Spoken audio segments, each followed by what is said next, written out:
Hi, I'm WTOP film critic Jason Fraley, and all month long we're ranking my favorite movies in every genre.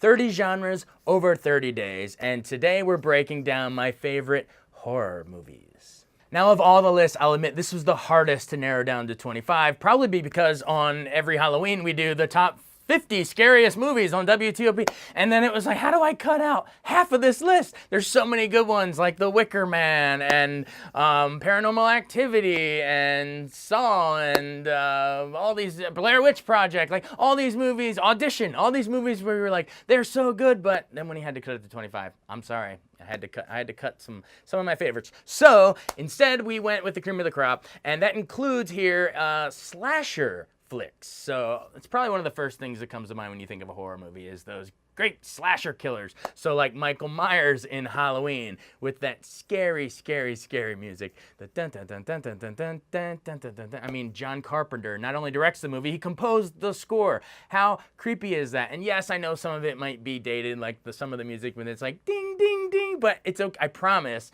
Look at how Jamie Lee Curtis in those shots. Look at how Carpenter directs, where it's like what's off the screen is the scariest. It'll pan one way, and then when it pans back, Michael Myers will be in the background, or those POV shots. It's really good stuff, and a cool fun fact that's actually William Shatner's mask, painted white with eye holes cut out. There you go. I guess it's less scary. But we also get Freddy Krueger, the really scary slasher. Wes Craven put him on the map. It put New Line Cinema on the map. They actually say that that's the house that Freddy built because it made so much money with that franchise. And I know he got sort of comical as it went on. We started rooting for Freddy, but in that first one, he's really scary. Killing a very young Johnny Depp in that bloodbath. Speaking of young actors getting killed in slasher movies, Kevin Bacon in Friday the 13th. As a Jason, I'm partial to this movie, but no, I don't have a hockey mask right now and a big machete because you know what? The first movie was actually Jason's mom. Jason Voorhees' mom at Camp Crystal Lake was doing the murders, which I don't think is a spoiler because if anyone's seen Scream, which is also in my top 10, also a great, great slasher flick, if you've seen Scream, you know that it's the mom because that's one of the trivia bits that the Ghostface killer gets Drew Barrymore on in the beginning when he says, "Do you like scary movies?" That scene scared the crap out of me because you didn't think Drew was going to die in the first scene, similar to Psycho, which we'll get to in the top 3, which of course no one thought Janet Leigh was going to die in the shower third into the movie. She was the big movie star at the time, let alone, oh, it's Norman Bates' movie, sorry. But that paved the way for so many slasher movies to follow. And then of course, Texas Chainsaw Massacre, how can you forget that one? The Tobe Hooper movie, that one with Leatherface still gives me the creeps because it has that sort of gritty documentary style. You feel like you're actually watching people get slaughtered in this house. But if you go back and look, you don't really see any blood. It's all in our head, like a lot of the better ones. I think less is more sometimes. So that was all the great slashers, but here now we also wanted to include some supernatural horror. So that's where we get sort of the monster movies, like we get our zombies, like George Romero's pioneering classic 1968, The Night of the Living Dead. Of course, that whole series had so much social commentary, including the sequel, Dawn of the Dead, where there's zombies running around in the shopping mall, which, hello, that's Black Friday shoppers. Actually, the zombies are probably tamer. But even that first one has so much good social commentary there in the late 60s. We also get Sam Raimi's The Evil Dead, and of course Evil Dead 2, which was great, where Ash's hand is cut off and the hand's actually chasing him around. But man, those movies are just iconic. We would not have The Walking Dead on AMC if it's not for Raimi's movies and Romero's movies. I mean, they really paved the way. And you forget a lot of times how many directors of other genres, like Raimi would go on to do Spider-Man, but he started here. Peter Jackson would go on to do Lord of the Rings. He started in horror. Spielberg started doing all these movies. He started with Jaws. Ridley Scott did all this, but he did Alien, which I actually have in sci-fi. But point being is so many of these great mainstream filmmakers start out in horror because it's a way you can show your chops here and show how visual storytelling and the whole idea of less is more and what you don't see off the screen and how you manipulate audience emotions. I mean, it's the classic Hitchcock thing. It's can you play the audience like a piano? So also in the supernatural horror, those were the zombie movies, but we also get John Carpenter's The Thing. We get David Cronenberg's The Fly, where Jeff Goldblum has a science experiment gone wrong and mutates into a fly, and with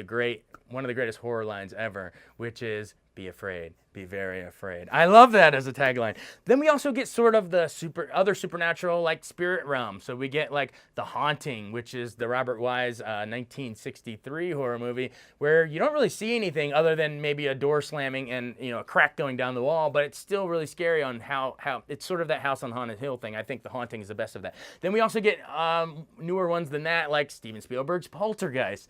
That movie still creeps me out, and yeah, it may be a little over the top in sometimes, but man, the way when the little blonde girl stares into the static TV and says, "They're here," and then she gets sucked into the other realm, and you have the little ghost hunters that say, "Don't go into the light," and this house is clean. I mean, such a pop culture staple. But when you go back and look at it, I want you to not look at that stuff. I want you to look at sort of the underpinnings of that. It's all on the Native American burial ground, right? It opens with them watching the national anthem on like a fireworks display, 4th of July deal, and then it cuts to the static, and then it builds to the fact that it's all haunted because it's on the Native American burial ground. The Steven Spielberg suburbia, kind of like E.T. setting, they're getting attacked because of these social commentary reasons. I want you to go back and look at that. There's a lot more going on in Poltergeist than you thought. And then also we get vampire movies like Dracula, of course, the Todd Browning movie where Bela Lugosi says, "Children of the night, what music?" Similarly, Frankenstein, the monster. The monster was called the monster. The doctor was Frankenstein. We got to remember that. But the great line of, "It's alive, it's alive."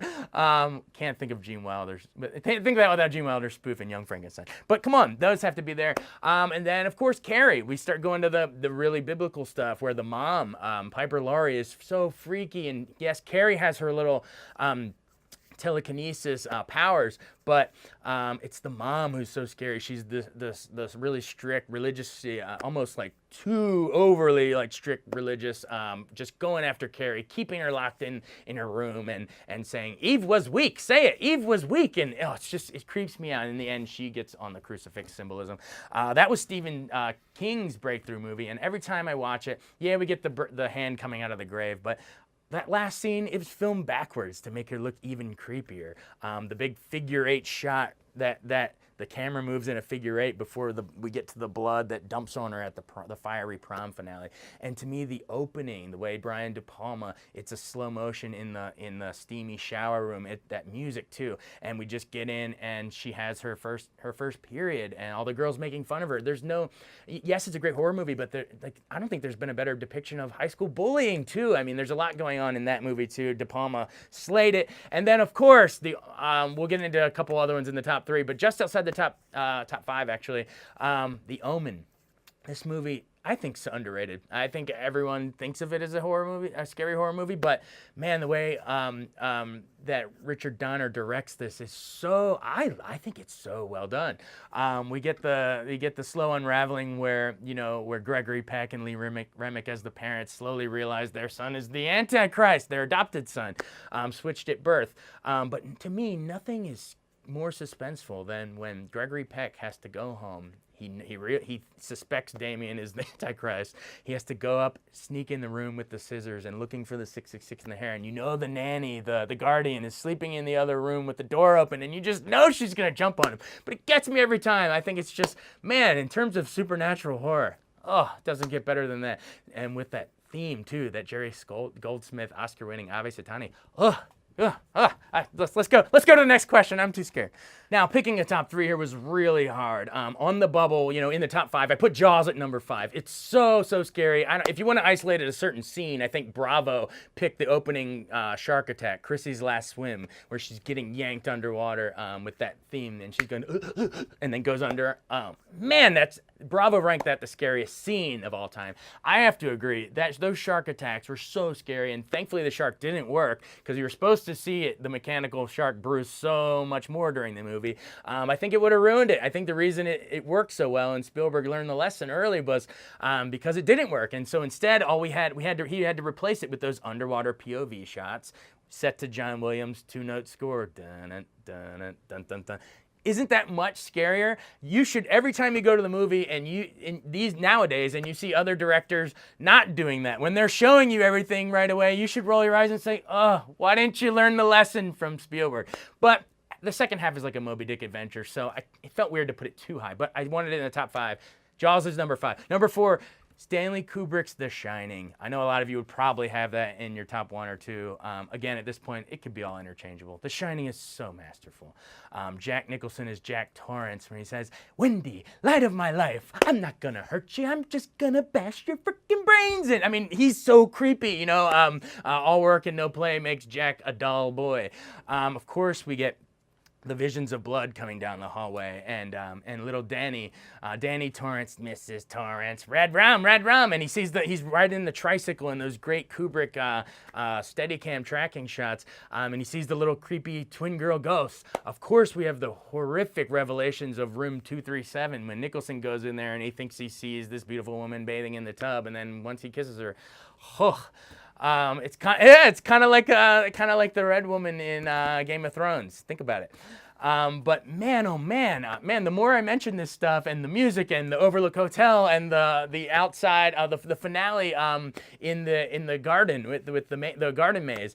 The more I think about it, man, maybe this should be number one. I just convinced myself. No, we'll leave it as it is. The Shining is amazing. Number 4. So, but then when we got to my top 3, Rosemary's Baby. Again, it's Roman Polanski, and we had a similar conversation with Chinatown, when we talked about noirs earlier this week. But man, I think it's so well done. I mean, The Omen and Exorcist and all these movies wouldn't exist without it. This is 1968. If you're a younger viewer and you complain it's slow, I have mercy on you. Yeah, because you don't know what a good movie is. I mean, look, this is textbook suspense. Think about it. Just the way that the camera kind of lurks in the hallway, like on the ground level, and the apartment sort of becomes its own character. The way we first see Ruth Gordon, who won an Oscar here as Minnie Kastovitz, the next door neighbor. We see her through the peephole. A lot of times you'll hear someone in the other room. You'll hear John Cassavetes, the husband Guy Woodhouse, on the phone, but you can't see him. And the camera kind of starts to lean around the door jamb because you're like, what's he talking about? They said in the audience, everyone in the audience in the theater went like that. It's just masterful stuff. And the way it unravels, everything from like the big dresser, wardrobe, armoire thing blocking the closet. You're like, why is that blocking it? Oh, that's weird. But literally, of course, it comes back around later. The way it unravels and the Scrabble anagram that Mia Farrow has to put together, it's so great. The hallucination scene is one of the creepiest things I've ever seen, when she actually gets impregnated by the devil. It's just one of the scariest things. But to me, it's that idea of sort of that paranoia where slowly, and Get Out would do this too, but where you start with this couple with, Rosemary and Guy Woodhouse, but then slowly realize that everyone is in on it with them, including the husband and the neighbors who are like this witch coven. Oh, it's just the way it's unraveled is so massively done for me. But what really makes it creepy to me is that music, that Christopher Camina score. But also the setting. It's in the Dakota building, and if it literally opens with that la la la la, and you see the building, you see them go in there. If you know what happens in that building later, that is the building where, literally right where they walk in, that's where John Lennon was shot. That was his building. Of course, Polanski's wife, Sharon Tate, stabbed in the pregnant belly, a doomed pregnancy like this, with the Manson murders literally a year later. If ever a real evil hung over a movie, I think it's Rosemary's Baby, and it freaks me out to this day, and it builds to an ending where we don't ever really even see the baby. And Mia Farrow's final choice, it's like, what would you do? It's the ultimate, but I think it goes through the credits at just the right moment. Too many movies over-explain. Rosemary's Baby gets out at the right moment. Number 3. Number 2, Psycho. You could easily put this number 1. I guess the only really reason I didn't is because, is it a thriller? Is it a slasher? Ultimately, it is a slasher, but I put it number 2. But man, you could put it number 1 too. Hitchcock's, I don't want to call it his masterpiece. I think that's Vertigo. But his most iconic movie, Psycho, everyone knows that. Literally, you could be a 3-year-old kid, a 7-year-old kid on the playground, and you're probably doing that. And you've never even seen the movie. It's just so iconic now. Forget the remake. This one is unbelievable. They literally, film festivals really actually, they actually have festival screenings where they'll show it in slow motion so you can break it down shot by shot. And as you should, because yes, no one expected Janet Leigh to die after 30 minutes. Everyone's like, what the heck is going on here? You never really see the knife go in her, actually. The crowd was screaming so loud at the premiere at Radio City that you couldn't even hear that theme. It's so scary. But if you go back and look, Hitchcock's such a master at how he constructs that. It just cuts around. You'll see the knife blade. You'll see her screaming. You'll see the hand on the wall. But you never actually see the knife go in, even though you think you do. That is masterful stuff. And then, of course, you see the blood going around the shower drain. Even the shower head's like an eye watching her. And then the blood's going around the shower drain, and it dissolves into the swirling camera coming out of her eye. And then we go over with a personified camera, where now the audience is like, who are we watching now? Hitchcock's camera takes us and shows us the money envelope. Then he goes over and shows us out the window where the big scary Bates house. We're in the Bates Motel, but we see the house, and then you see Norman say, "Oh my God, mother blood," and he runs out. But it's so well done. Of course, there's a huge, huge secret and twist. Probably, maybe other than The Sixth Sense, probably the greatest twist of all time. I don't want to spoil it if you've never seen it, but let's just say that if you have seen it, let's just say Hitchcock held casting sessions for Mrs. Bates all around Hollywood to help set up his twist. And then also look at how the opening credits split in half. The credits are splitting. Norman Bates, there's the scenes when he brings her the sandwiches. He has a double reflection on the window. That's symbolic. There's all the stuffed birds behind him in the parlor. That's symbolic. There's so much going on in Psycho. Yes, I think it's over-explained in the end. It's such a shocking twist at the time. I think they have that guy come in and he does the big monologue, and I guess it's for our benefit. But he's like, not quite, but it was the mother who got jealous. I mean, it's a little overdone, but I'll cut him some slack because, God, it's so iconic in Hollywood history. Number 2 horror movie of all time, and then of course number 1.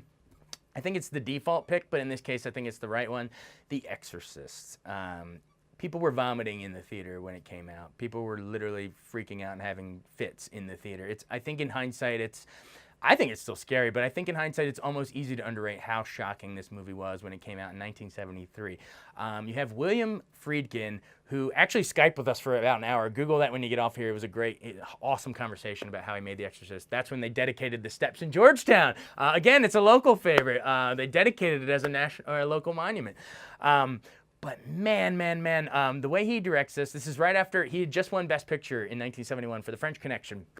He says, what can I do now? I have the prestige picture. I won my drama, won Best Picture. Oh, I'm going to make the scariest effing thing you've ever seen and scare you guys. I'm going to have a little girl's head turn around and throw up pea soup everywhere.